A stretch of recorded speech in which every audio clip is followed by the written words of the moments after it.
What's up, Vetters? Patrick here with Vetted. Today we're talking about this. 3 days ago, President Trump directed you to begin the process of identifying and releasing the UFO and UAP files. I mean, did you ever think that you would be the Secretary of War in charge of potentially declassifying extraterrestrial life to the American people and the world? Did not have that on my bingo card at all.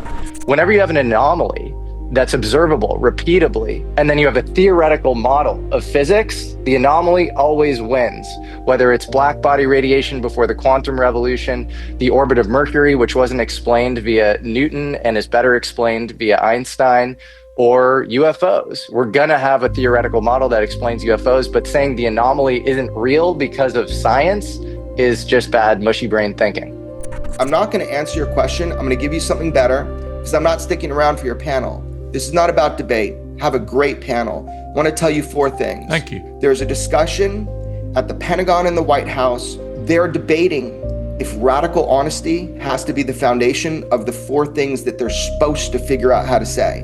1 is formal admission of the known facts about UFOs. 2, formal admission of the unknowns.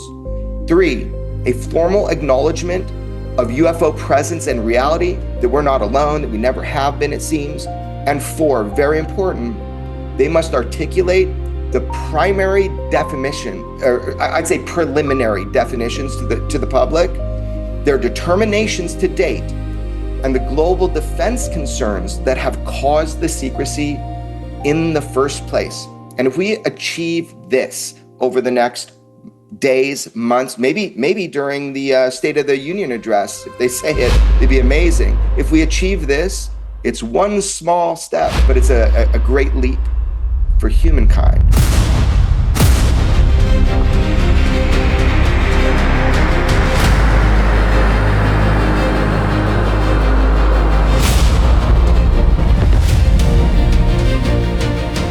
Vetters, please hit that like button. That really helps out the videos. And of course, if you're not already subscribed, hit that subscribe button, y'all. All right, so what's today's video about? Well, it's about Jeremy Corbell, Jesse Michael, and Michael Shermer going on the Piers Morgan Show Uncensored. Jeremy went on first and talked a little bit with Piers one-on-one, and then Jesse and Michael Shermer had sort of a mini debate online there. And Jeremy actually, at the end of his interview, said, I'm not joining the panel. I refuse to join the panel. This isn't up for debate. So that was kind of interesting. But we have a lot to cover in this video. So let's get started. First, we're going to start with Jeremy Corbell's portion of the interview, and then we'll move into Jesse and Michael Shermer's debate afterwards. He gave classified information. He's not supposed to be doing that. You know? So aliens are real? Well, I don't know if they're real or not. I can tell you he gave classified information. He's not supposed to be doing that. He made a big mistake. He took it out of classified information. No, I don't have an opinion on it. I never talk about it. A lot of people do. A lot of people believe it. Do you believe it, Peter? Well, the president can declassify anything that he wants to. So if you want to make an announcement, I may get him out of trouble by declassifying. Well, the obvious interpretation is that if Obama gave classified information, then it must be true, and we may soon find out. The president has instructed US agencies, including the Department of War, to begin identifying and releasing government files on UFOs, UAPs, and aliens. Well, Jeremy Corbell, a filmmaker and renowned UFO researcher, is meeting with government officials today, and he joins me now. Jeremy Corbell, I mean, it's all fascinating stuff for the alien layman's like myself. It certainly looked to me that when President Obama said what he initially said to Brian Tyler Cohen, he meant it. And then when there was this huge furore afterwards, he slightly reined things back. But it certainly in the moment looked like he believed aliens do exist. Yeah, well, I guess reality is not what it used to be. You know, to see that from a president, a former president, without caveat, just saying it, and then, you know, saying a bunch of other things that were actually inaccurate. It was a powerful moment, but it was not an announcement. Even before President Trump on the plane, it was not an announcement. It was an opportunity. So any of us that have gone to Congress, have testified under oath, we see it as an opportunity. Nothing has been planned with this whole thing that we've been seeing over the last, since 2017. It's been provoked. We've provoked our government with hearings on UAP. We've forced public statements, and journalism like this, Pierce, this is has led to this change. So the collective public interest and demand is what's really gotten us here, and it's astonishing. The fuse is lit, but it's time to press our governments. I mean, to me, given the size of the universe, it always, to me, 100% certainty there must be other things out there. The question then becomes, have they visited our planet? And then you have the whole Roswell, Area 51, the 50s, the pictures that came out of apparently aliens being dissected and so on, and the whole conspiracy theory raging ever since about this. Let me just go through some basic Q&A with you. Do you believe aliens exist? One. Yeah, that's not a matter of belief. It's either true or it's not true. And so I've aimed to find out. You said yourself, you didn't say it in these exact words, but it's statistically improbable to the highest degree that there's not intelligent life that has had more time to develop than us. But the big question that we couldn't ask 10 years ago that you just said is not just do aliens exist? When you look out at the stars and you see, suns with orbiting planets, yeah, of course they do. But you asked the question, are they visiting here? Have they been here? And, look, for whatever it's worth to you, I've dedicated with my mentor in journalism, who's done it for 40 years. I've dedicated 20 years of my life to this. UFOs are real. Sometimes they are occupied. This is an informed opinion. Oddly, it's not a political issue. People can handle the truth of that. And this has been a decades-long immaculate deception. And I've been told not to kick the sleeping dog. They're afraid of something about telling the public, your government and mine, under the Five Eyes Alliance. So, who are these gatekeepers? What's going on? Why haven't they told us? There's a really clear and easy answer for that. And I've been told it many times. And, I think we're at a place now. Sorry for the long answer, but you asked a big question. We're at a place now where people like you are talking about it and understanding it. And that's not because you just came up with it. It's because people have been seeing them for a long time. People have had contact, including our government. So yes, UFOs are real. Sometimes they're occupied, and under oath in Congress, people in position to know have told you so. And so now we have to confront that and see what it means to be a human. And this is an interesting question, because this is what always comes up, right? The question is always asked, are we alone? That's not the end of the question. The end of the question is, are we alone on this planet, right? And most people forget to put that part with it, right? So very interesting, and Jeremy makes a good distinction here, right? Because that is different. Again, as I've stated so many times on the channel, most people believe there was other life out in the universe. That's not what everyone is talking about for the most part, right? What most people want to know is there life other than us on this planet that isn't, animal and plant life that we're already sort of aware of? Other intelligent life, aliens. We all know what we're talking about here. Okay. And look, there's actually been an update from the Secretary of War, Pete Hegseth. I hope I'm saying that right. Hegseth. I don't know. Anyway, he was just asked about Trump's directive to declassify documents, because there hasn't been an official sort of movement, right? It was just sort of a tweet that Trump put out. And it sounds like there has been a directive and Pete is moving forward. Take a listen to this. 3 days ago, President Trump directed you to begin the process of identifying and releasing the UFO and UAP files. I mean, did you ever think that you would be the Secretary of War in charge of potentially declassifying extraterrestrial life to the American people and the world? Did not have that on my bingo card at all. And are you prepared to do that now? Of course. I mean, we've got our people working on it right now. I don't want to oversell how much time it will take. Right? We're digging in. We're going to be in full compliance with that executive order, eager to provide that for the president. So there'll be more coming on that as far as the process of what we'll do. And what sort of time frame? Do you have any sense for how long this is going to take? I don't have a time frame for you yet, but stand by. The Director of National Intelligence said today that her office was going to begin the process of declassifying reports on extraterrestrial and alien life. I'm going back to these types of questions because the American people have wanted to know the answer to these questions for a very long time. And so I'm just curious if you think that, one, if this is the beginning of disclosure for the American people and the world, and two, if the Pentagon is actually prepared to start declassifying some of these things that might really shed some answers on this instead of keeping it secret. We'll work with the DNI as we always do. I'm heartened to hear that she's doing that.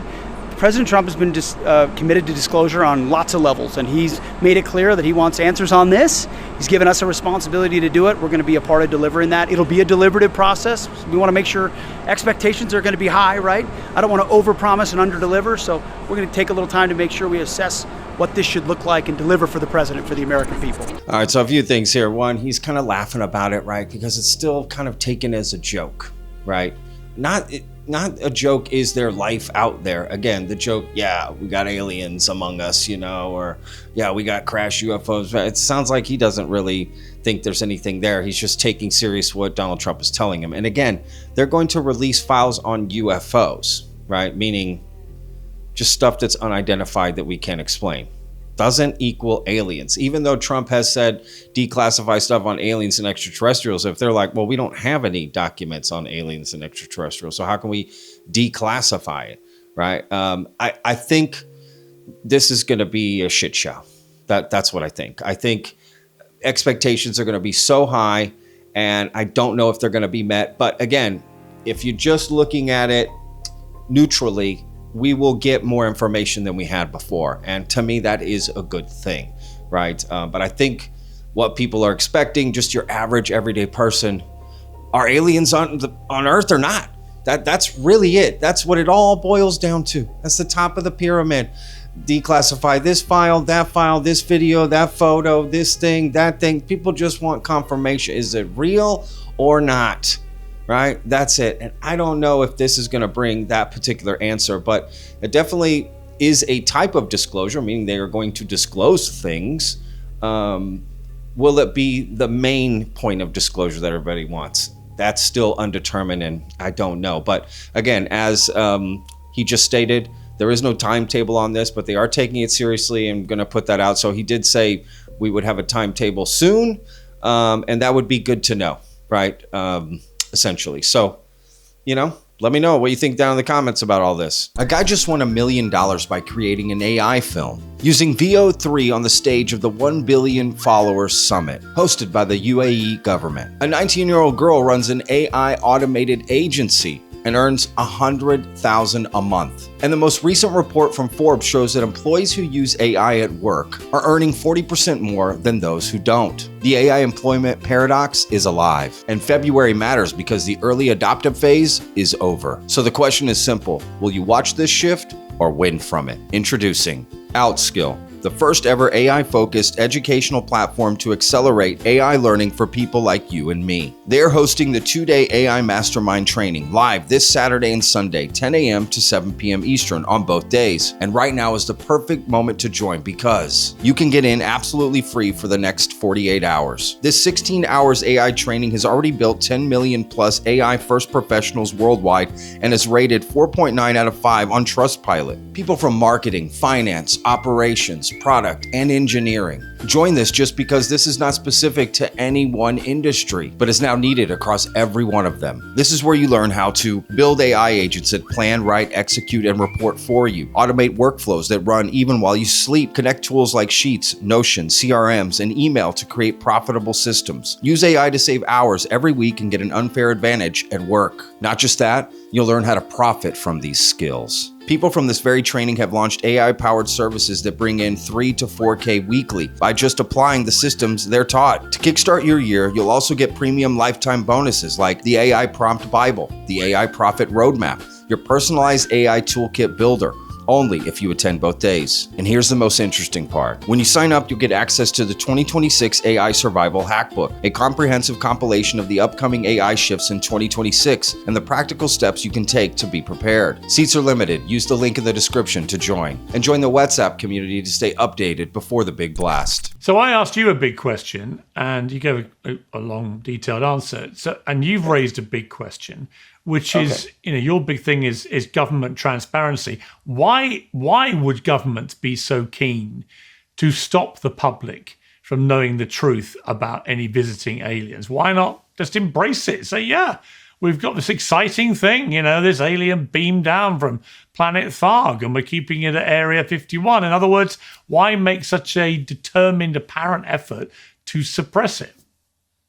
This is such a terrestrial thing that it's almost hilarious, but people will understand it right away. During the atomic era, we created an apparatus of compartmentalization because we needed competitive technological advantage. And I think your viewers understand exactly what I'm talking about. So in that architecture of the atomic programs, suddenly there was better sensor systems and there was appearing to be more UAP, which really just means UFO for people that want to know, contact. And so what they did was very smart. They utilized the atomic program's apparatus for compartmentalization because it kind of failed us a little bit during the atomic era with Los Alamos. And they said, okay, until we figure out what's going on, two things. One, national security. It's not they're trying to keep the nature of reality away from human beings. It's one, national security. Is this from somewhere else, or is this a competitive adversarial nation? So they had to determine that. Once they realized that this wasn't Russia, that it wasn't China, that it dates back to the beginning of recorded human history, and there's an increased interest of what we call UFOs, UAP, the second reason was strategic surprise and national sovereignty and advantage. And in fact, there was a bond between your country and mine and three others. And we decided that we're going to study this and we're going to look for, check this out, derivative technologies from exploitation programs. So I totally get it. I understand. The problem is that the reason why we talk about UFOs is because people see them. It's not something that they get from movies. They're in movies because people have seen them, engaged them. Our government doesn't know the full answer either. And that's the issue too. What can you tell people if you don't know the full answer? I have actually proposed to people in our government officially a 4-step plan that I think is the best way to bring forward this actual truth. All right, so this is an interesting point from Jeremy, and he brings up a lot of interesting points, and it got me thinking watching this particular clip in general, and really just the whole video, which is just, there is such a thing as confirmation bias, okay, where you have a belief and everything you search for needs to serve that belief, and you may ignore or avoid something that could break that. Now, on its surface, you'd say, that's not a good thing, right? That's not good. How are you going to get to the truth? But that would be for an individual goal. But if we were to talk about a community goal or a society goal or a humanity goal, in some sense, you need people like this. You need people that just go like a bulldog, right? And just go after it, right? No matter what. Because Jeremy is clearly a firm believer that the US government and many other governments have crashed craft, bodies, that aliens have been on Earth or have come here or are here, he believes. And that's fine. A lot of people do that I know. I'm not personally convinced just yet, right? I haven't crossed that finish line yet. But with that said, I don't think enough, because you always, I don't think enough credit is given to people that do firmly believe and push and push and push and push for answers, because we'll actually get more answers from people like that firmly believe, right? Like somebody else's belief doesn't affect my belief. So just as a like team effort here, we need people like Jeremy Corbell who really push for this stuff, who really believe in it. You know, I respect that, to be honest, because it brings out more information and more data and more things we can look at. And hell, if he's right, I mean, that's amazing, right? So it's kind of like one of those things where it kind of helps, because if you're kind of on the fence like me, like we don't need people like me pushing it, leading the cause, right? Because I'm still on the fence, and you know, I'm wishy-washy, and I get constantly criticized for saying I don't know. That's because I don't know. Why lie? Why lie about things you know what I mean? But we need more people who are just bulldogs, man. And I see Jeremy as that, just this bulldog going after what he believes to be the truth. I really just don't see anything wrong with that. In fact, I respect it. I think we need more people like that. And I think if there is an alien truth to disclose, those are the kind of people that are going to make it happen, to be honest with you. Not people like me. I'm here to help distill the news and things and give opinions and speculate, and you know, we can have fun and laugh, and so I'm more here for entertainment, right? I'm your clown, as Joe Pesci would say. What am I, some sort of clown here for your entertainment? That was a bad Joe Pesci impression, by the way, but you know, I'm you know what I mean? Not the main guy, but we need people like Jeremy to push this forward, and seeing his dedication to this, it helps, because not everyone needs to be the same person and think about this the same way. In fact, I think that would be a bad thing. It's good that there are people that are firm believers and go after, and it's good that there are people that are full-on skeptics, right? And there's good that there's people in between, and every other color of the spectrum, right? How boring would life be with one color, right? The rainbow of colors is what makes this work, to be honest with you. So with that said, you know, and I'm taking my own advice here, it's good to let people breathe and be who they are, right? No need to change their mind or why do you believe that? Let me change your mind. You should believe this. Let them, right? Well, again, why does someone else's belief affect your belief? It doesn't, unless you let it, right? So that's what it got me thinking, right? Now, let's move on. A couple of weeks ago, you released 2 videos that were purportedly captured by US military drones in the Middle East. One of the videos appears to show 3 objects flying in a triangular pattern. Let's take a look at this. And as we're looking at it, just talk me through what we're looking at here. Yeah. So let me just explain to you real quick. I'll walk you through it. What you're seeing looks like Pong, the video game. You see 3 lights. What I've actually done, Pierce, with my mentor in journalism, George Knapp, is we've released 15 assets over the last number of years that have come to us to educate the American public on what thermal footage is. So you see black and white, it's heat, and you're seeing 3 objects that are emitting some sort of signature, they call it. They're in formation. Now, I'm not saying this. This is part of an archive that was leaked to journalists, that comes from them, that says these are UAP, and this is one example. This is one of the least interesting videos that I've released, but it shows a formation of unidentifieds, what they called, not me, our government intelligence agencies called UAP. The last one I released, that's the one that they didn't want me to release. It showed one of what we call the 5 observables of UFOs that they have designated, our government and yours. And that first observable is called instantaneous acceleration. It's not traditional propulsion. So when you see something like this is to acclimate the American and global public to what military film footage looks like.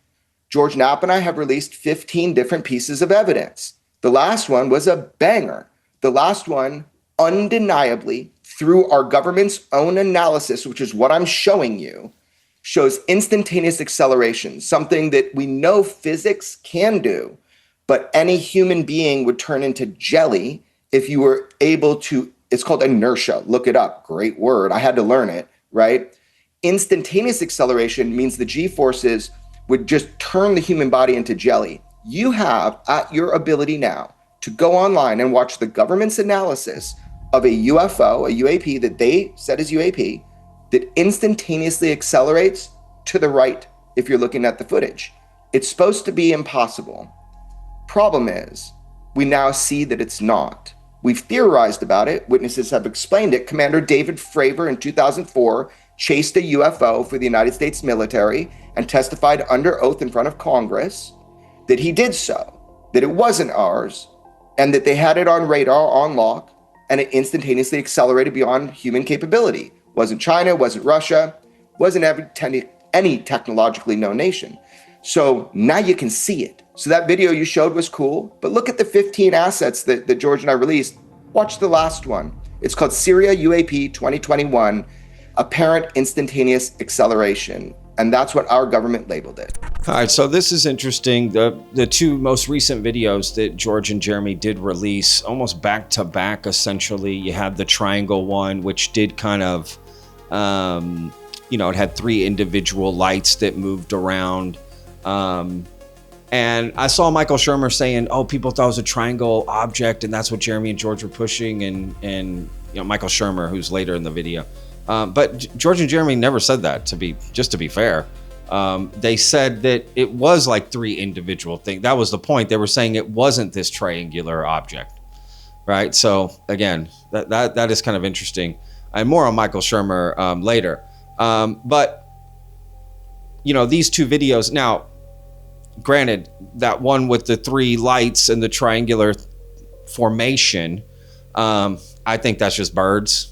I showed some birds that looked identical to that video, literally a night vision video that looked identical, literally identical to the way they moved around and everything. I mean, I couldn't tell the difference, right? And I showed it on Vetted and kind of fibbed at the beginning and just said, hey, here's another UFO video, that's similar to this. And I'm sure people watching were like, oh my God. And then I told them, well, it's just birds, right? Because if it just, we fill in the gaps. We do fill in the gaps and what's going on, right? We do fill in the pieces, right? We don't need to see a full picture to see the full picture. We'll fill in the rest of the picture, right? If I showed you a puzzle with like 1,000-piece puzzle thing with 1,000-piece puzzle with, let's say, 50 pieces missing, you'd be able to fill in those 50 pieces, but they actually could be details that could dramatically change what it is, right? So you got to be careful with that. It most of the time works, but not all the time. Now, the second video that Jeremy's talking about with the instant acceleration, I don't know. I mean, that's what he's saying, right? I don't know. It's like, what do I know? First of all, I'm not a video expert or a military video expert or an expert on anything whatsoever. So I just have to wait and see when it comes to stuff like that. But my biggest question, and I brought it up when that video came out, is the origin of where these videos come from, first of all. And Jeremy always states, these videos are designated UAP by the military. This is what the military is saying, right? This is what, But I want to know, okay, but how long did they investigate that video before they gave it the designation UAP, right? Again, was it one afternoon or a 3-year-long investigation with hundreds of people? Because that's a big difference. Yes, the military designated it UAP, the video. Okay. What efforts were taken for that, and what efforts were taken to figure it out? Does that make sense? That changes everything about it.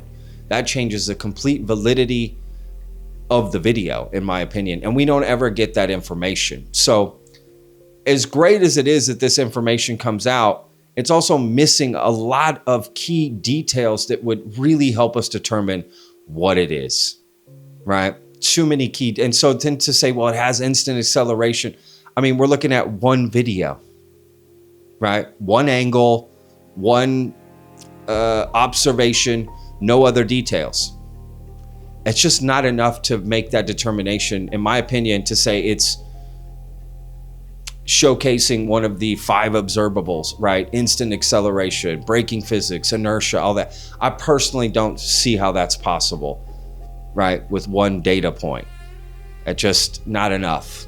But at the end of the day, some more information than we had, right? Jeremy with the bulldog attitude.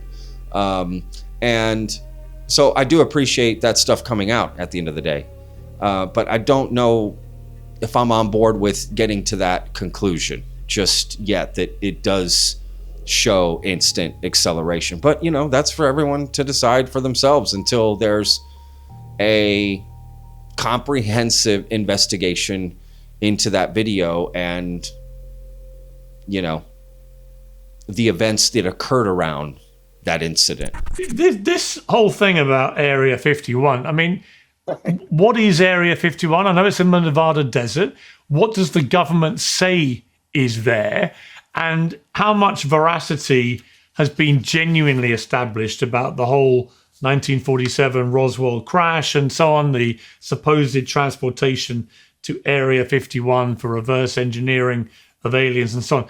How much of any of this has been verified at all? Yeah, 100% of it has been verified that there was a crash. And this is historic document. There was a crash of something, and it was actually taken to Wright-Patterson Air Force Base.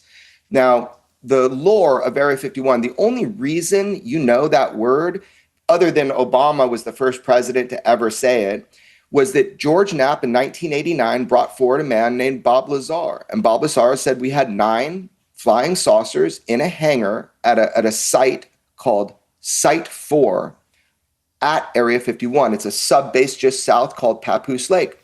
George didn't know if he was telling the truth. He said that in 1989. That's why you know the term Area 51 and associate it with UAP or UFOs. Where they hold these craft, these material, we don't need to guess. On congressional record, one of those locations was put in writing after by a man named Lou Elizondo. You know, it's a controversial figure, a guy that says, is he telling us the truth? He is, and he told you the truth about that. It was called Pax River.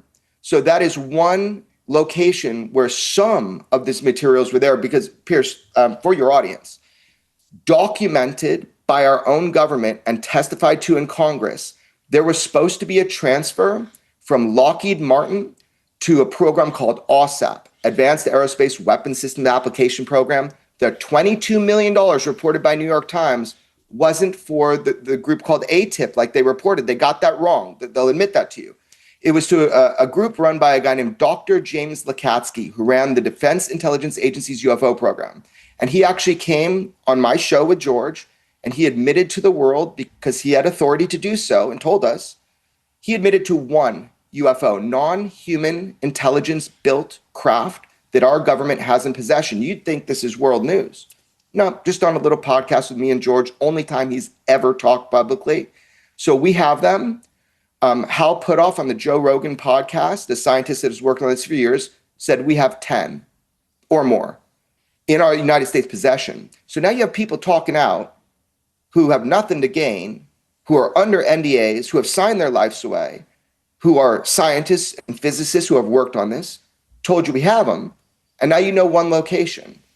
So Area 51 is kind of like the catchphrase. And there's a lot of great patriotic work being done for both of our nations at Area 51. Maybe they have a storage facility, don't know. They did in 1989, and it was called S4. And there was a man named Bob Lazar that told the world about it, and they didn't believe him until now. All right, now this next portion, we're going to take a little side detour here, and I'm going to show quite a few clips that are a little long, some of them, but it helps tell the story. It's context that I think is extremely important, because in this clip that I just showed, Jeremy brings up quite a few different people that we're going to take a closer look at, right? He brings up James Lakatsky from AWSAP. He brings up Hal Puthoff on Joe Rogan, right? He brings up Lou Elizondo and Pax River. We're going to kind of leave that where it is. Brings up Bob Lazar again, you know, Area 51. I get it.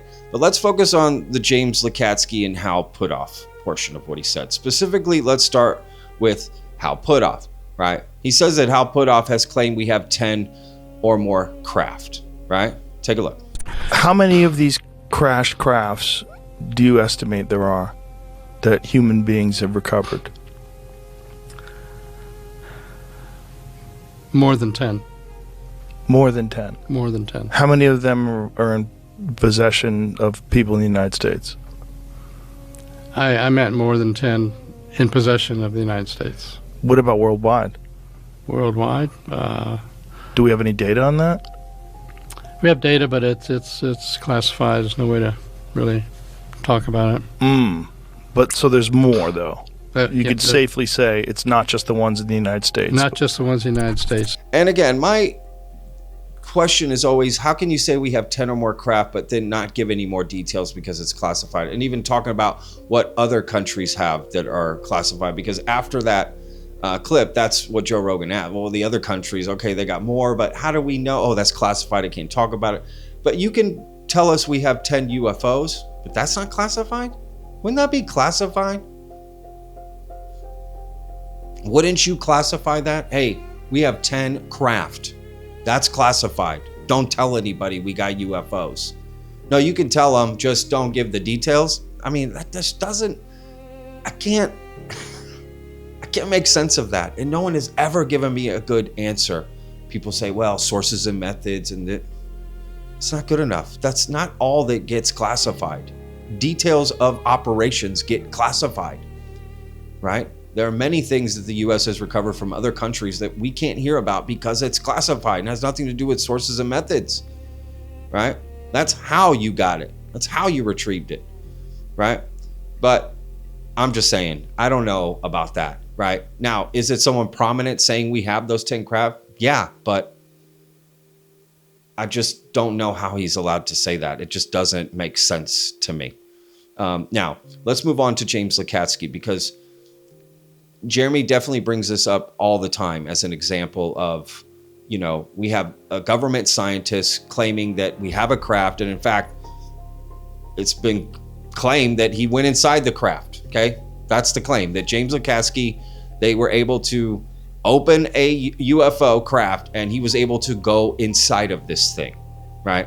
Where he saw no means of propulsion or wings or this or fuel source or you know, controls or anything, right? And they're sort of implying it's exotic technology, non-human, aliens, ED, right?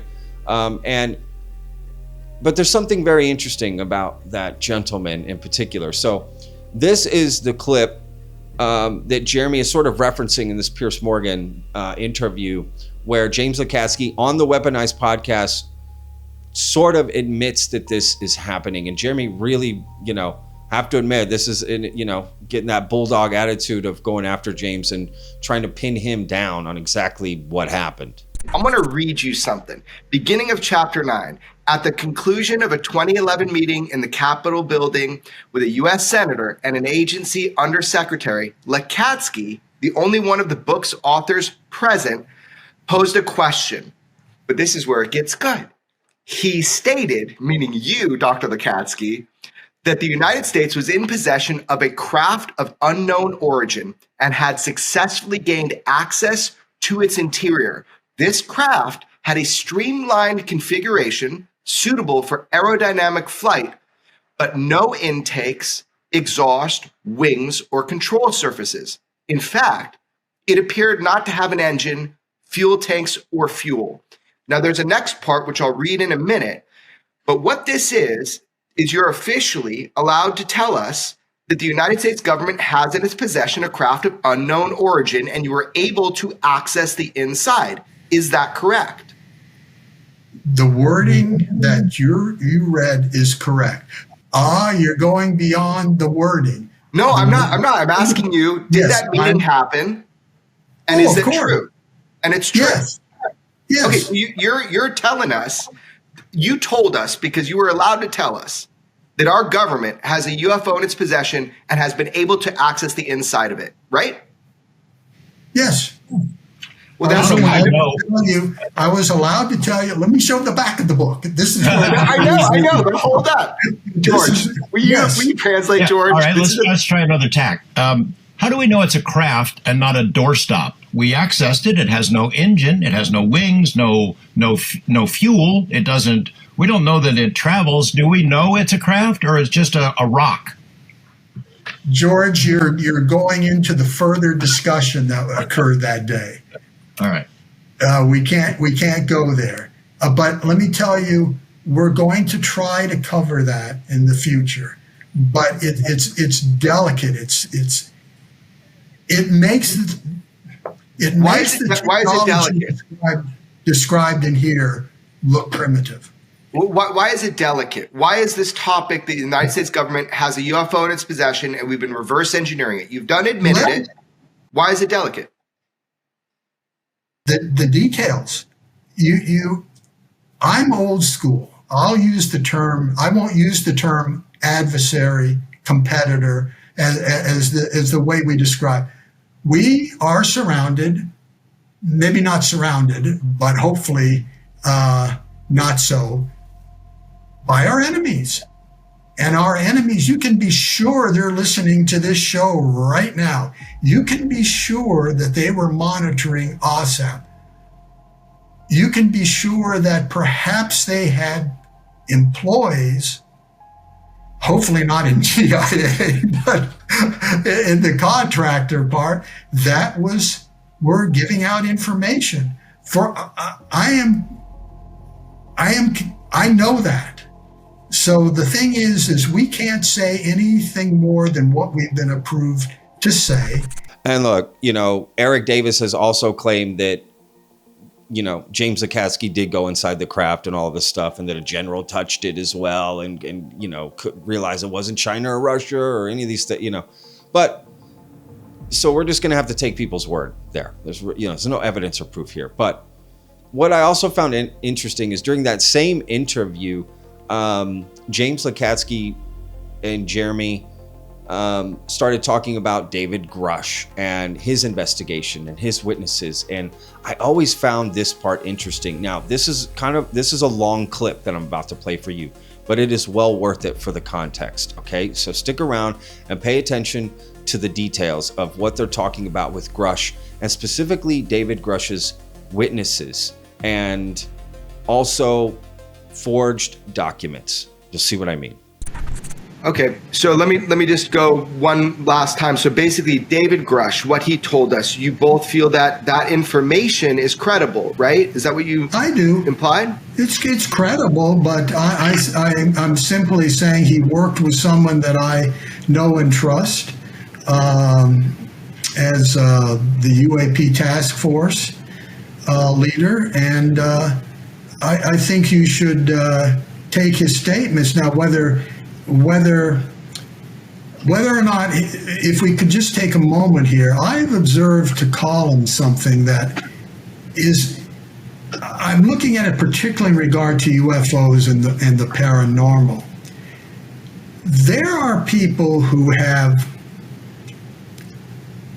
written, have talked about things they are absolutely wrong about, but they totally believe it. You can't call them liars. They totally believe it. Now, how many of those people that David Grush came across are fit in that category? I could name a list of them right now, but I won't. I mean, obviously, I respect their opinions, but I know what they're saying is false. So it's a phenomenon now. I certainly hope that does not spread across all topics on the internet, because we're in big trouble if that's the case. Because that means people are, is delusional the correct word? I'm not a psychiatrist or a psychologist. I don't know what it is. Yeah, but hold on, because we don't have Grush here to talk about who he talked with. But he talks about program names. He talked about program names. He talked about holding locations of UFOs, which you've already admitted that we've got them and we've been exploiting them. So he's talking about things that are very tangible and physical. People that worked on UFOs, those programs. So part of the 40 witnesses that came forward to him are people that actually worked on these legacy UFO programs, which he says exist. We've talked about it. All the four of us have talked about it. We know UFO legacy programs have existed, whether or not you can talk about it or not. We know that they existed. So just to give, kind of looking at what he said, he's saying that there are individuals with direct firsthand experience. It's not opinions they can be wrong or right about. It's whether or not these programs existed, and we have these craft we've been working on. Okay, and I have seen in multiple cases what I would can only call forged documents. So. Okay, so there's another thing we should talk about. So what do you mean by that? There have been forged documents. They're documents talking about programs that are not legitimate documents. Within intelligence servers, within your industry, there are forged documents inside of our government's, or what are you talking about? Just on the internet? I'm are you talking about both? Really? How could that happen? Forged documents with inside our intelligence agency server. They even covered this on an X-Files episode. Every special access program has a counterintelligence officer. That's their job. It's their job. So, you might say, well, wait a minute, Jim and Colin are counterintelligence officers. No, we're not. There's no reason to be. But if you're in a program, you have that person either assigned to you or you bring them in, and there's a source of forged documents right there. Go have your listeners and readers go back through the UFO history, and you'll see fingers pointing to others that, again, I won't name them, that, hey, this is all fabricated. And like Rick Doty, that's who you're talking about, maybe. Can't say. Oh, hold on. Here's George. Here's George. He's going to say something. Go ahead, George. Which counterintelligence officer wrote this in Skinwalkers at the Pentagon on page 152? Okay, wait a minute. He'll read it. 152. Yeah. Sasha Mover and Jim Bell began knocking on doors beyond DHS to connect with, quote, the keepers of the secrets in at least 2 other agencies. In these meetings, which took place July 2011, Sasha, Jim, and colleagues were treated rudely and harshly. Bell and Mover were repeatedly told no and hell no. This left them convinced that advanced technology was sequestered under government supervision at aerospace contractor facilities. As a result, the DHS facilities, Department of Homeland Security officials, became very hesitant and even fearful of moving forward. Perhaps these two only belatedly realized the unique, game-changing, and earth-shattering nature of the biggest secret ever kept by the United States. Is that counterintelligence stuff, or did you two guys write that? Well, we wrote that, and it was approved by the Pentagon and by DHS. Okay. But the thing is that that's not what I'm talking about. I'm talking about plain out and out forged documents that are shown as proof of something, and it's been applied to OSAP too. That there are documents. I want to emphasize something I said on my first and only interview. It was a closed program. It operated very similar to a SAP. The director of analysis, and my office chief, and of course, division chief, knew about this program. No one else did. Now, I was also protected by the stovepipe nature of that. I did not have to address political type questions. I was insulated, but they were too. There was no one else. People in the surrounding cubicles didn't know. Nothing was purposely being hid. It was a closed stovepipe system, and it needed to be. It needed to be operated that way. What I'm talking about here is documents that have risen up in the meantime that are out and out forgeries. Again, I'm not saying why this was done. I'm saying officially, if this was a counterintelligence effort, it probably wasn't a very good one. But the thing is there's phony material out there, and we have no reason to do that, and that's why, we were questioned in the review of Skinwalkers at the Pentagon. Why did we list all the references? Why? Because we have real references. Whether or not people can see that because of all the material that's the proprietary information in those references is another situation.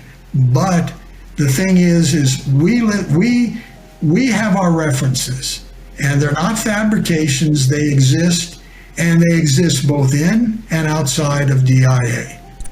So you see that the implication here is that David Grush is credible, but maybe some of the people he spoke to are not.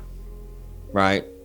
They're delusional, according to James Lukatsky, although he's not sure if that's the right word because he's not a psychologist. But they believe what they're saying. They're just wrong, according to James Lukatsky.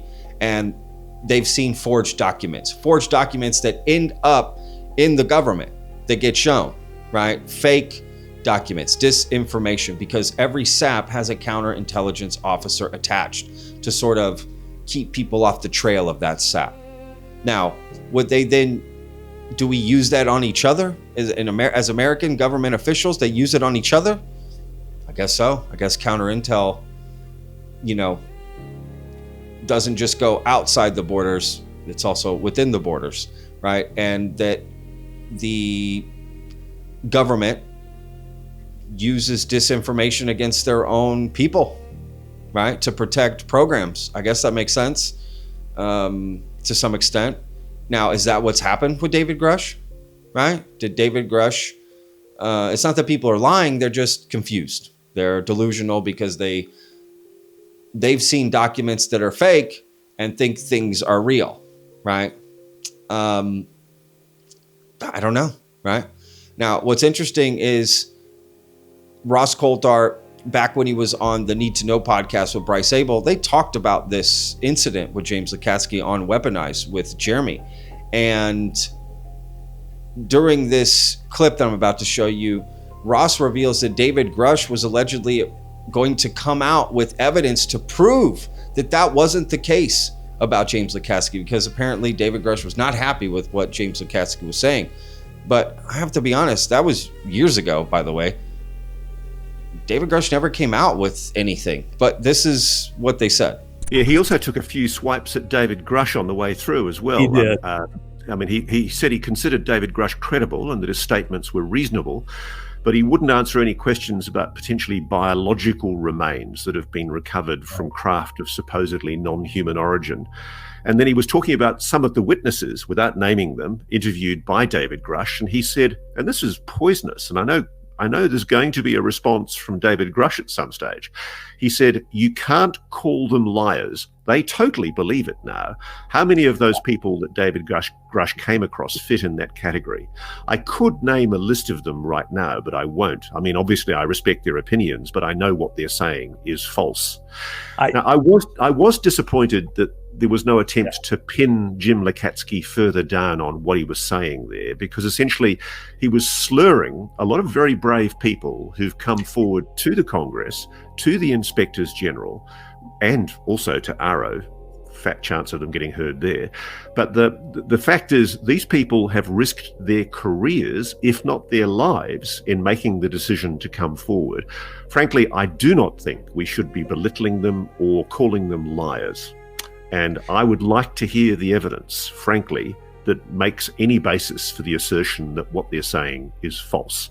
Because I know those claims made by Jim Lukatsky are going to be very aggressively and very, very vigorously disputed, and evidence will be provided. So again, I never saw David Grush come out with anything that was going to prove James Lukatsky wrong. Now, there could be many reasons for that.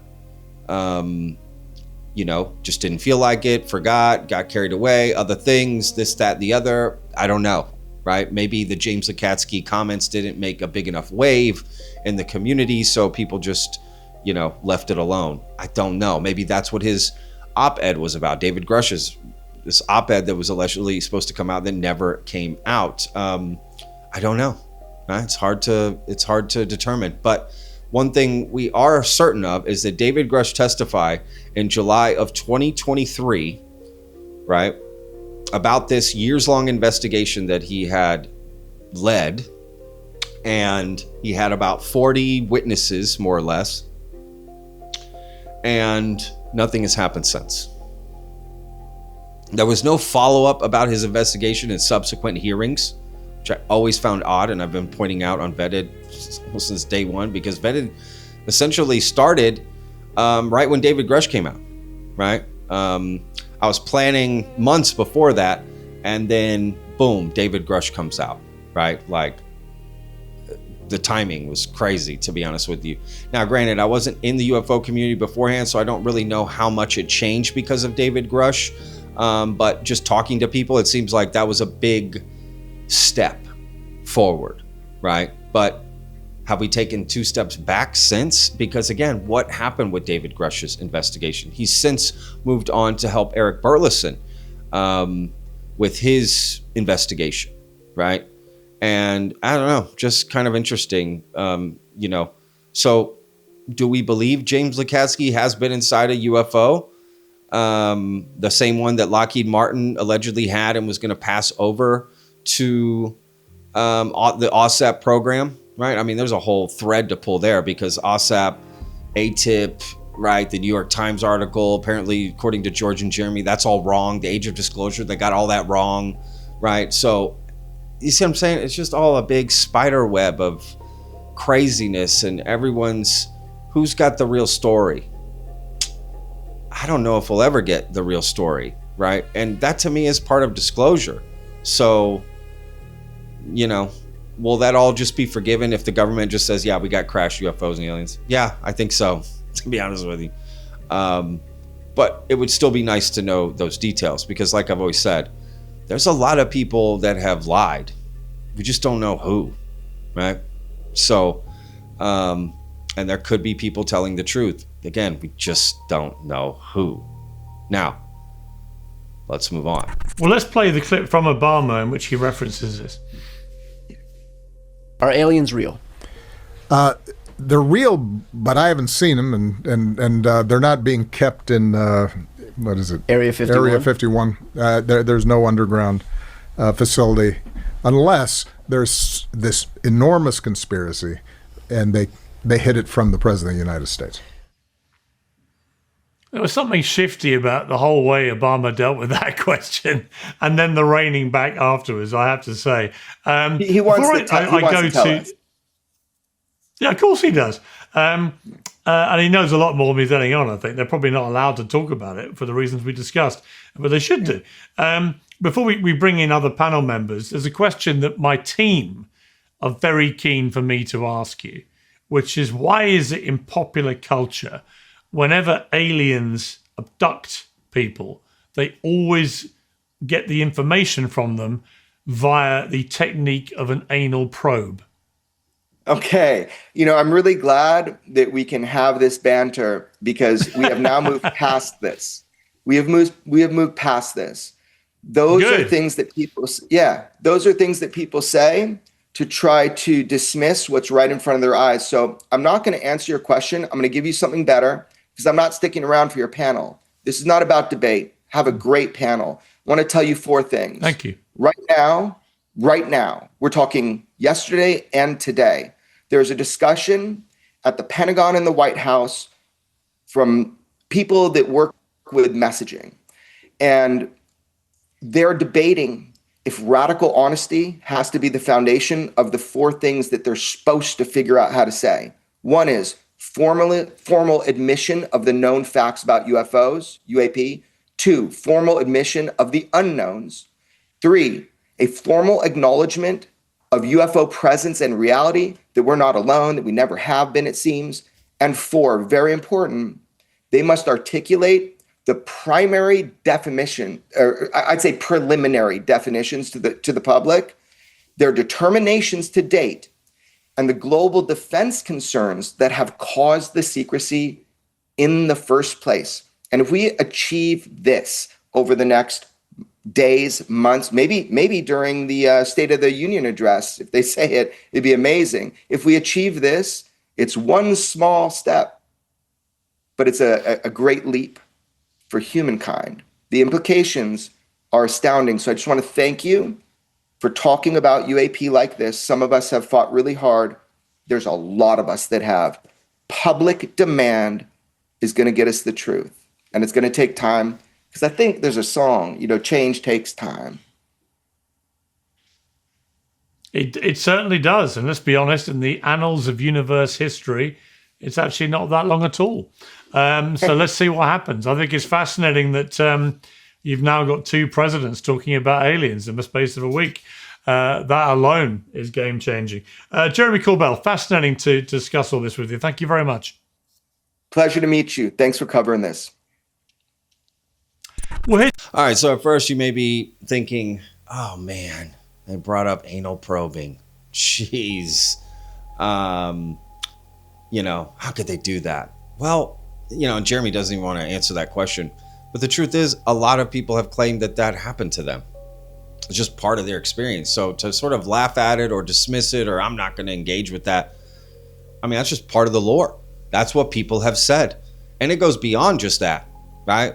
Apparently people's reproductive organs have been messed with as well. And, I don't want to get into all the dirty details, but that's part of it, right? A lot of just about everything under the sun has been brought up by different experiencers, right? Who claim to have had direct contact, right, with aliens. Specifically, one example is Whitley Strieber, who is talked about all the time. And in his book, that's what he says happened to him, right? He was anally probed. And not just that, they took his, to make babies, sperm. Okay. God, I'm trying to avoid the words here. I don't want to get demonetized on this video on YouTube. You got to be careful. But that's the truth, right? And that's what people have talked about, right? They took his swimmers, right? And they checked him in the rear. He got a free colonoscopy that he didn't ask for. And again, a lot of people have claimed this. In fact, that was a big thing to claim. That's why the joke exists. That's why the stereotype joke exists. And the fact that, Pierce Morgan's like, oh, my producers really wanted me to ask you this. It's almost like people still take it as a joke. Until the proof comes out, it's always going to be kind of seen as a joke. I know people say, well, the stigma and this, it's just never going to go away till that proof comes out. Because so many people have come out with crazy, ridiculous stories that clearly some people are lying. That's what screwed it up. If you want to know why the stigma exists around UFOs and aliens, look to the people who have written books and stuff about their experience. I'm not saying they're lying. I'm just saying some of them are. And those people that have lied have ruined it all. They're the ones that have created the stigma, right? Those are the people. People you may like, people you may respect. But at the end of the day, that's why the stigma exists. Is because people have come out and told fantastical stories with zero proof. And then added on to their stories, continued to tell stories, over and over again. Example is Whitley Strieber as well, right? He comes out with one experience, and then next thing you know, he's just having them all the time, and this, that, and the other. It's just all craziness. It's like people become an experiencer. They start going to conferences. Time passes. They keep telling the same story over and over again, and then they just start giving more details, adding to it. And then, oh, you know what? Actually, I just had an experience last night too, because now they got a new story to tell, right? And it happens, and that's why the stigma exists. It's not that people aren't ready or they can't handle it or this or that. The reason it's seen as a joke is because people in the UFO community have made it a joke, right? They're lying, right? Because UFOs and aliens are something you can tell a story and provide zero proof and people will believe you. And they know that. So that's why they lie about it. Because it's the easiest lie to tell in the UFO community. All you got to do is look through the history and look at other details of other stories, and then just put them in yours, and people will go, oh, look, that connects to this story. Oh, he said this just like this guy did 20 years earlier. That should be a red flag to you. Instead, that's seen as data points. See how these things connect? All right, but anyway, I could rant about that forever. So let me know what you think down in the comments about that. All right, let's move on to the debate with Michael Shermer and Jesse Michaels. Well, here to debate whether aliens really are amongst us is Dr. Michael Shermer, the founder of Skeptic Magazine and author of the new book, Truth, What It Is, How to Find It, Why It Still Matters, and the renowned UFO investigator journalist, Jesse Michaels. Welcome to both of you. Dr. Michael Shermer, welcome to Uncensored. You've said that the vast majority, 95%, of supposed UFO sightings can be put down to ordinary terrestrial explanations, balloons, camera lens effects, visual illusions, or extraordinary terrestrial explanations, Russian or Chinese spy planes or drones capable of feats of physics and aerodynamics unheard of in the US. And you further said, I think it's highly likely that aliens are out there somewhere in the cosmos. In a galaxy of 100 billion stars, there will be 100 billion sun-like stars, 1 billion Earth-like planets, 100 million planets with life, 10 million planets with intelligent life, and 1 million planets with intelligent life capable of radio technology, which is kind of mind-boggling.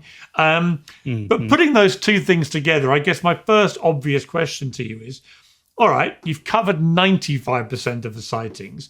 Is it possible that the remaining 5% are genuinely, this million planets with intelligent life sending stuff down to us? Oh, yes, of course. It's entirely possible. But is it true? The fact that I would like it to be true, because it would be the greatest discovery in the history of science, doesn't make it true. So it's unfortunate Jeremy Corbell doesn't want to hear what the skeptics have to say. I've challenged him many times on X. He doesn't even acknowledge me. I finally got a $1,000 bet with Avi Loeb that we're not going to find aliens, but Jeremy's, in my opinion, wrapped up in a religious fervor and faith-based. I mean, he mentioned Bob Lazar. Bob Lazar claimed that he graduated from MIT and Caltech. He didn't even attend either one. Stan Friedman, the ufologist, was the one who exposed that. So the moment you lie about something obviously checkable, like your degrees, your credentials, then why believe anything else? So anyway, that's just kind of the short answer to that. What you're after there is what Obama clarified after his initial statement was that, out there somewhere, there probably is intelligent life. And I would agree with that. Most scientists do agree with that. That doesn't mean there is. We haven't found it yet, but the telescopes we're developing now, we probably will. Eventually, within 50 to 100 years, we'll know for sure. But at the moment, we don't know. So all we have is probabilities. But that's a separate question from, have they actually come here? So the argument I make in the book is that it's possible, but very, very unlikely. I'd give it less than a 1% on a Bayesian scale. I think the distances between the stars are so vast. If the Voyager spacecraft, which is hauling ass at like 60,000 miles an hour, if it were going to the nearest star, which it isn't, it would take 70,000 years to get there, which is a long time to sit there with your tray back and your chair back and your tray table down. It's just unlikely that they've come here. And I think it's really a religious kind of impulse that there's somebody out there vastly superior to us that knows we're here, and that's religion. All right, so a couple of things here. Michael Shermer is a famous skeptic. Got the magazine. He's got this book called Truth coming out. And, again, it's one of those things where we need people like Michael as well, who are just fervent believers that it's not happening. Right? And they will keep pushing for evidence. Show me the proof. We need people like that. They just keep pushing for that. They have their own confirmation bias in the sense, right? They don't think anything is there. So anything that comes out, they'll try to explain it away, which again, we need bulldogs on both sides. We need Jeremy Corbell's and we need Michael Shermer's, in my opinion.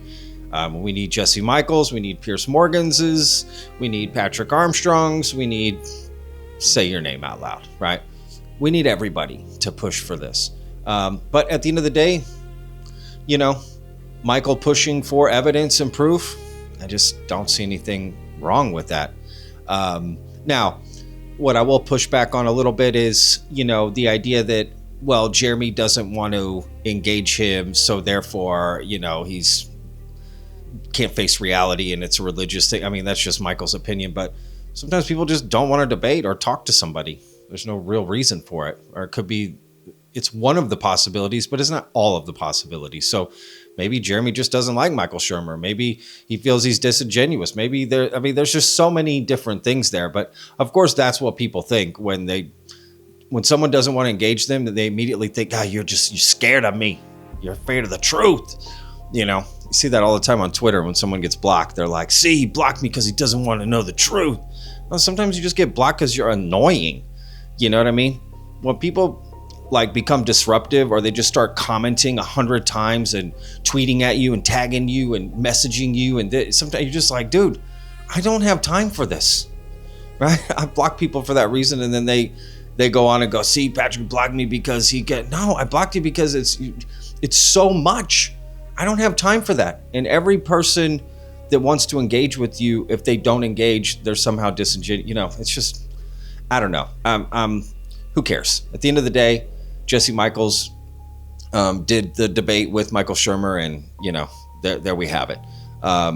And again, but Michael's stance that we need evidence and proof for this. Well, again, don't think anyone would really disagree with that. Of course, if there were entities that were vastly superior to us, then the time it might take them to get from where they are to us could be massively faster, right? So you're basing your logic about it on how fast we could do something, but it must, I've thought it's highly likely that there are more intelligent beings and people on planets out there. Why wouldn't there be? Why are we the special one?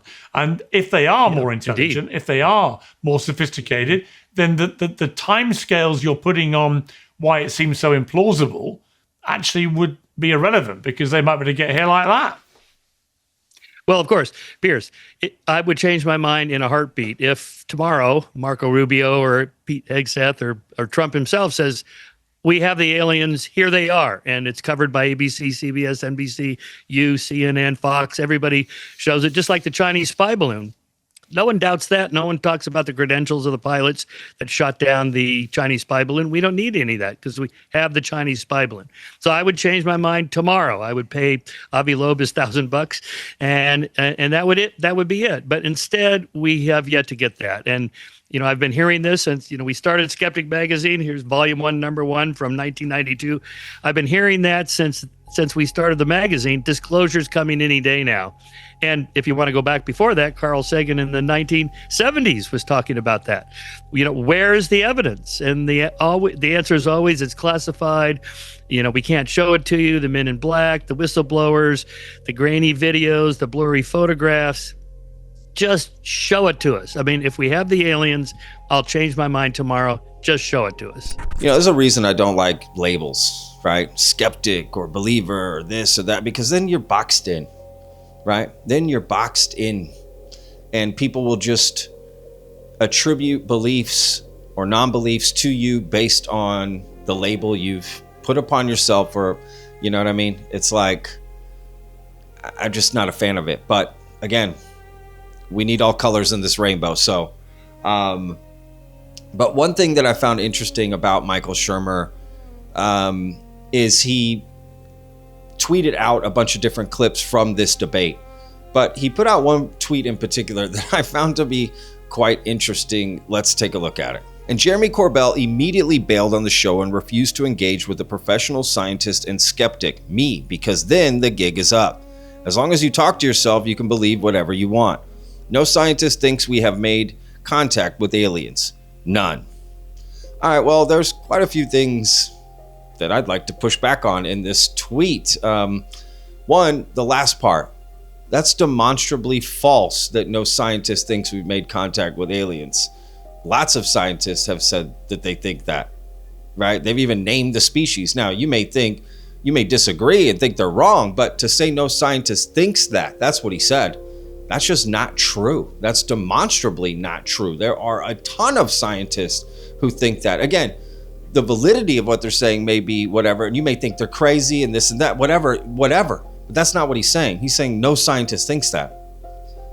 That's just demonstrably false, right? We can name Dr. Eric Davis, Gary Nolan, Hal Puthoff, James Lakatsky, Cole Kelleher. We could go down the list. There's so many scientists out there that think that that has happened, right? Again, you may not agree with it or think they're wrong or, hey, where's their proof or evidence? But that's, again, not the point Michael's making. So either he worded that wrong or he's just wrong there. That's just not true. And then the other part, right? He puts Jeremy does, skip the debate and doesn't want to engage me. And then his because then the gig is up. Well, he doesn't know that because, right? So again, just to go back, you don't know why someone doesn't engage with you, and talking to yourself may change what you believe. I mean, again, why are people so concerned with what other people believe? Why does Michael care what Jeremy believes? Who cares? You believe what you want. He'll believe what he wants. If your belief is affected by someone else's belief, then your belief probably isn't that strong, right? I think Michael's just wants to get Jeremy, pin him down and get him to say things, and then like, boom, I gotcha. See, it's like sometimes people believe things and they push for that cause. But again, I think we need people like Michael Shermer, and I think we need people like Jeremy Corbell. I think people trying to, we don't need people like Jeremy Corbell. We don't need people like Michael Shermer. You're wrong. We don't need people like Mick West. You're wrong. We do. We need all of them. We need everybody. And even if they fight a little bit, or even if they don't agree, or this or that, or beliefs, or that, I'm sorry. I just think it all helps push to get us the truth, whatever that truth is. So that's kind of where I stand. Now, let's finally get to Jesse Michaels talking, which took forever in this video, to be honest with you. But before that, Pierce has to lay down the top theories of what the phenomenon may be. Show it to us. I mean, if we have the aliens, I'll change my mind tomorrow. Just show it to us. Okay, Jesse Michaels. He makes a good point. Let's see it. There are a lot of hypotheses about what believers speculate about alien sightings and what they may be. The top 5, I'll just rattle through these and get your view afterwards. One is extraterrestrial hypothesis. It states that UFOs are physical spacecraft or probes piloted by intelligent beings from other planets. The second one is interdimensional hypothesis. This theory suggests that UFOs are not from other planets, but from other dimensions or parallel universes that coexist alongside our own. Then there's crypto-terrestrial hypothesis, suggests that an advanced non-human civilization might already be living right here on Earth in secret, perhaps deep underwater, underground, or even disguised amongst us. Time traveler hypothesis. Some researchers purpose that aliens are actually humans from a distant future. Their humanoid appearance is cited as evidence of future evolutionary changes in our own species. And then there's the Earth Zoo hypothesis. In this scenario, Earth is treated like a nature preserve or a zoo where we are observed from a distance to allow our society to evolve naturally. So they're the top 5 hypotheses to try and explain alien sightings and so on. Before we come to what you think of those, you believe aliens exist, one, and do you believe they have visited our planet? So again, before even Jesse gets to talk, I swear it took forever to let Jesse talk in this interview. I didn't really get to say a lot, to be honest with you. But Pierce is laying out what are the essential top theories of what the phenomenon could be, right? Or I think most people would agree. But something that everyone agreed on in this video was, at the end of the day, we need some proof and evidence, right? That's publicly accepted, essentially, by everybody. The scientific community, the academic community, just the public community, everybody, right? And I don't think that's one thing we can all converge on, to know that. And there's nothing wrong with that, right? But, I have to admit, and again, it all boils down to this one question that Pierce asked, right? Because you can talk about this, that, the other, all these different things, everything Michael talked about, Jeremy talked about, even things that Jesse talked about. But all that people want to know, just like Pierce is saying, is, are aliens here on Earth? That's what we really want to know. Do you believe in aliens here on Earth? Are we alone on this planet? And I have to admit, Jesse's answer, it's kind of hard to disagree with. I believe non-human intelligence exists, and so that's, I think, why that term is being used more than aliens, which is just one of the hypotheses that you mentioned. I think there's a preponderance, there's an abundance of evidence that should shift the consensus now in the open source world that there is some intelligence between man and, let's say, some ineffable God, above us. There's an intelligence above us doing all sorts of crazy things around our nuclear facilities, our energy grids, our weapons installations, and that's been happening for the longest time, since the dawn of the nuclear age in the 40s. So are you guys getting me, by the way? I just see myself here. Okay, yeah, we are, nice. Yeah. Okay, great. So I believe that, we can say without a shadow of a doubt that there is an intelligence beyond humans that are tampering with our nukes, that are showing up around facilities.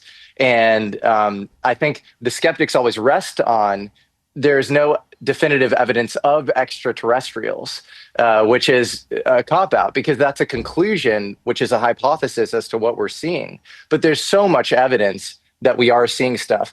Michael Shermer just wrote actually a piece in the Washington Post basically saying that all UFOs are chalked up to number one, space trash, number two, U-2s or SR-71 kind of modern equivalents, recon planes, deep black American programs, or number three, religiosity.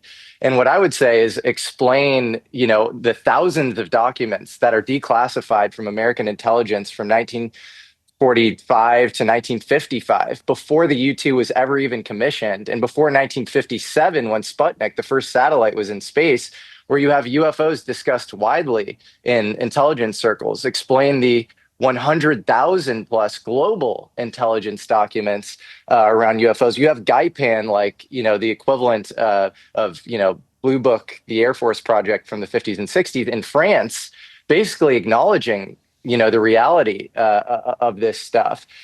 Even if you look at ERA, which is the American, version of this, the modern version of this, a third of their cases, 34% to be exact, are completely unknown and unresolved. So this should be fertile grounds for science and where to look. And so, yeah, jumping to, specific explanation like extraterrestrial might be kind of, a little, fast to do that, or presumptuous rather. But to answer your question about the different hypotheses, I think none of those are mutually exclusive. So to get from Earth to Proxima Centauri B, the closest, habitable planet, that would take 80,000 years via chemical combustion. So you would need some sort of space-time metric engineering and basically time travel in order to get there. Space and time travel are not mutually exclusive. In fact, they're both needed in order to travel interstellar. And that is a definitive sort of debunk against the, Elon argument that we're going to be able to go interstellar with the chemical combustion. It just literally doesn't work with physics. You need new physics. And anytime you have an empirical anomaly that's observed thousands of times and reported at the highest levels from presidents to fighter pilots to civilians, whenever you have an anomaly that's observable repeatably, and then you have a theoretical model of physics, the anomaly always wins. Whether it's black body radiation before the quantum revolution, the orbit of Mercury, which wasn't explained via Newton and is better explained via Einstein, or UFOs. We're going to have a theoretical model that explains UFOs, but saying the anomaly isn't real because of science is just bad, mushy brain thinking. So again, Jesse gives a great answer, right? And he's clearly a lot smarter than I am. Okay, I'm an idiot. But he's clearly well-read, well-educated, and well-versed on this topic and everything behind it, right? He understands a lot of the iceberg underneath the water. At least the public information that's out there, right? Whether or not it's true or not, that's always up for debate. But, but one thing I would say is, the way Jesse understands the topic and the phenomena isn't how most people understand it, nor will they ever. Because most people touch this just randomly here and there. They're not in it all day long and every day to understand all those complexities that Jesse sort of laid out. And you may be saying, well, that's not really that complex, but I'm just not. Yeah, but most people don't think like that. Think very simply, right? And until this topic gets distilled down to just a simple evidence or proof that people can accept without having to understand all kinds of different physics and science and this, that, that's what's really going to convince people. It's just indisputable proof, like a craft or a body, right? At the end of the day, that people can see with their own eyes and just accept this thing, right? And then the rest can be talked about.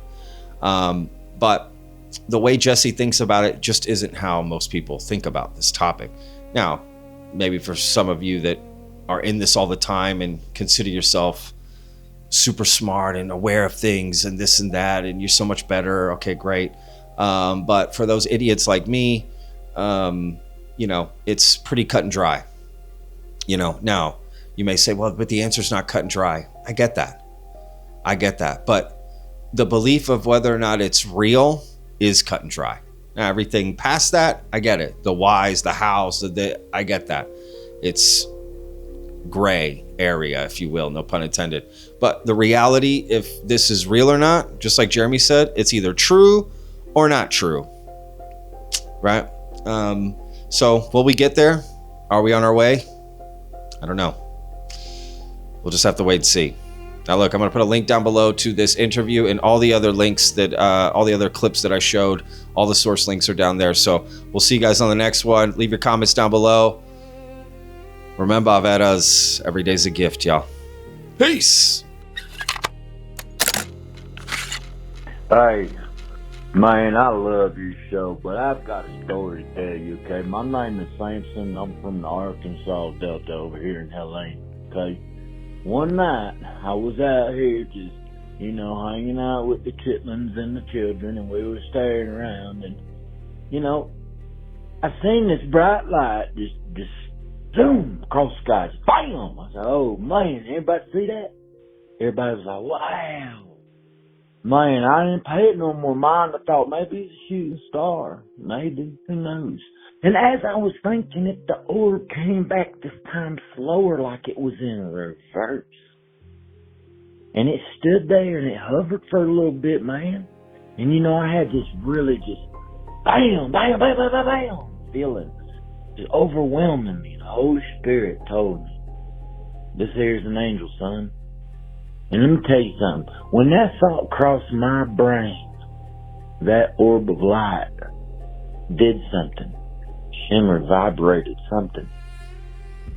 And it changed my life. And this is what I would tell you. Okay? These are not aliens. These are not extraterrestrials or interdimensional beings. Well, interdimensional is a little bit closer. Heaven is real. It's a physical place. Jesus is real. He was a physical person. So, what you're seeing are angels and demons. That's why they seem to be good and some bad. But, hey, back to you, Vetted in the studio.